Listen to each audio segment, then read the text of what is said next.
창세기 31장 13절 말씀 우리 한 목소리를 함께 읽습니다. 나는 베델의 하나님이라 내가 거기서 기둥에 기름을 붓고 거기서 내게 서원하였으니 지금 일어나 이곳을 떠나서 내 출생지로 돌아가라 하셨느니라. 아멘. 오늘 본문은 하나님께서 야곱에게 자신의 고향으로 돌아가라고 말씀하시자 야곱은 더 이상 외삼촌 라반과 다투지 않고 조용히 떠날 것을 결단합니다. 함께 살펴봅니다. 내용 관찰 1번입니다. 라헬과 레아는 아버지 라반에 대해 어떻게 평가합니까? 라헬과 레아는 이렇게 말하죠. 자신의 아버지 라반이 자신들을 딸이 아닌 다른 사람, 외인처럼 대한다라고 말입니다. 야곱을 통해 받은 재물을 다 소비했다고 그녀들이 이렇게 비판하죠. 그들은 더 이상 아버지에게 애정이나 기대가 없음을 분명하게 드러내며 또한 하나님의 뜻에 전적으로 따르고 순종하는 야곱의 결정에 동의합니다. 내용 관찰 2번입니다. 라반이 양털을 깎으러 간 사이 야곱과 라헬은 어떻게 행동합니까?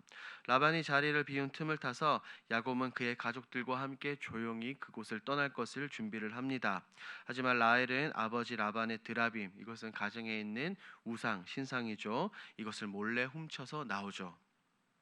야곱은 라반에게 알리지 않고 도망치듯 길을 떠났고 이는 불필요한 충돌을 피하기 위한 야곱의 선택이었습니다.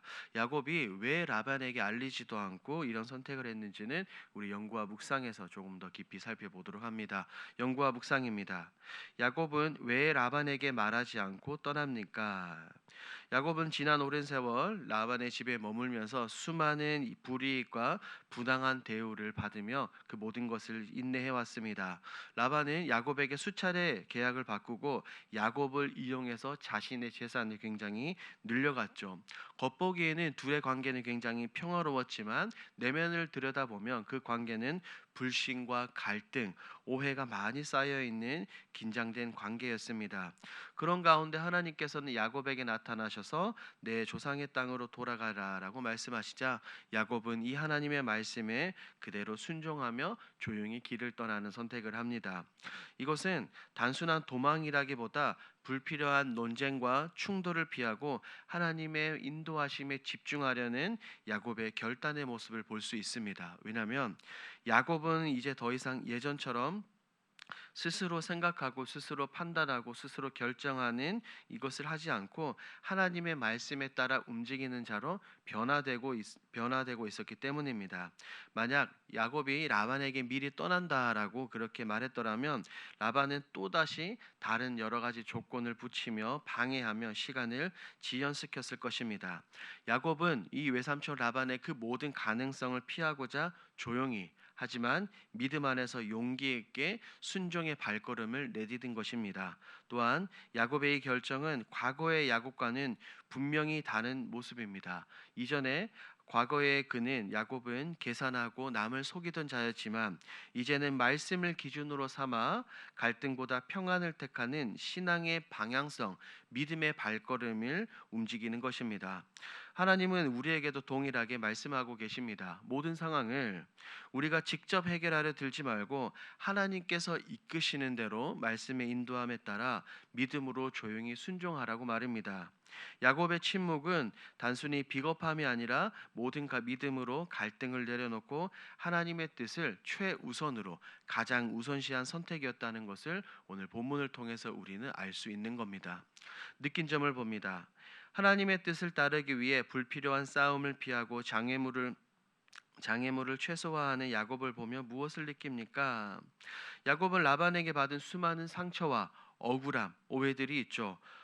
그럼에도 불구하고 그것을 드러내고 싸우기보다는 그냥 순종하기 위해 순종하며 조용히 떠나는 길을 선택을 합니다. 사람의 입장에서 본다면 야곱의 입장에서 본다면 외삼촌에게 한마디쯤은 하고 떠나고 싶었을 텐데 야곱은 그 모든 자신의 억울함을 그저 하나님께 맡깁니다. 불필요한 갈등과 충돌을 피하며 뜻을 따라 나아가죠. 이런 야곱의 모습을 보며 저 역시 스스로 나서서 문제를 해결하고 그 다음에 때로는 정당함을 주장하려 했던 지난날의 모습을 돌아보게 됩니다. 하나님의 뜻보다 개인의 감정이나 상황에 휘둘려 시간을 허비한 적은 없었는지 오늘 본문을 통해서 깊이 돌아보며 반성하게 됩니다. 야곱은 완벽한 사람은 아니었습니다. 하지만 이 하나님께서 길을 떠나라라는 이 순간만큼은 하나님의 인도하심에 민감하게 반응하며 불필요한 싸움을 피하는 신앙의 지혜를 보여줍니다. 야곱의 이런 모습들은 겉으로는 약해 보일지 몰라도 속으로는 전적으로 하나님을 신뢰하는 가장 강한 믿음의 선택이었죠. 오늘 이 야곱의 침묵과 순종의 움직임이 나의 삶에도 우리의 삶에도 필요한 신앙의 태도라는 것을 분명하게 느끼게 됩니다. 적용을 봅니다. 하나님의 뜻을 이루기 위해 불필요한 갈등을 피했던 경험이 있다면 언제입니까? 삶의 현장에서 분명한 정당한 말을 할 수 있음에도 불구하고 끝까지 참았던 그런 몇몇 순간들이 떠오릅니다. 비난이나 오해를 받았지만 그것에 대해서 더 변명하거나 말하면 더 큰 상처가 될 것을 알기에 그 자리를 조용히 떠나거나 기도로 하나님께 맡겼던 기억이 있습니다. 그 당시에는 속상했지만 시간이 지나고 나서 돌아보며 하나님께서 그 모든 상황들을 정리하셨다는 것을 경험하게 되었죠. 성경을 보면 이런 대표적인 경우가 창세기의 아브라함의 모습을 통해서도 드러납니다.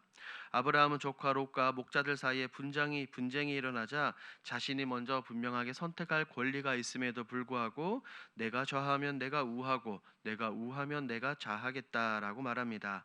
아브라함은 분쟁을 피하고 하나님의 인도하심에 맡기는 선택을 통해 결국 하나님으로부터 더 큰 축복을 받게 됩니다.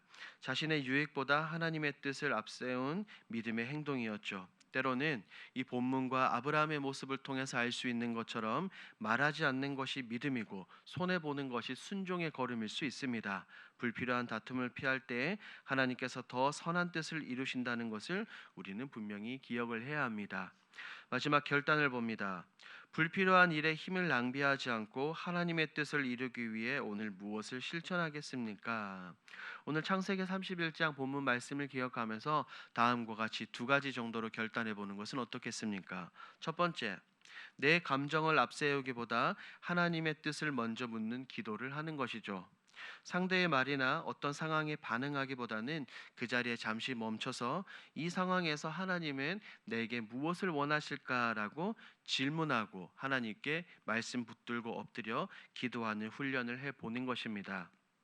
두 번째, 논쟁과 갈등이 예상되는 자리에서는 반드시 말을 줄이고 그 사람을 적대시하기보다는 사랑의 태도로 반응해 보는 것은 어떻습니까? 특별히 오늘 하루를 살아가는 가운데 때때로는 우리가 불편한 사이에 있는 사람들을 만나기도 합니다. 그런 사람들을 만났을 때 싸움과 다툼으로 나아가기보다는 사랑과 화해의 마음을 택하며 내가 어떤 말 한마디 한마디 하는지를 주의 깊게 살펴보는 것은 어떨까요? 그럴 때 이 본문에 나오는 야곱처럼 하나님의 인도함을 받을 수 있을 것입니다. 오늘 이 두 가지를 기억하시며 오늘 하루의 삶 가운데 이 모든 것을 실천하시는 저와 여러분들이 되길 우리 주님의 이름으로 축복합니다. 아멘.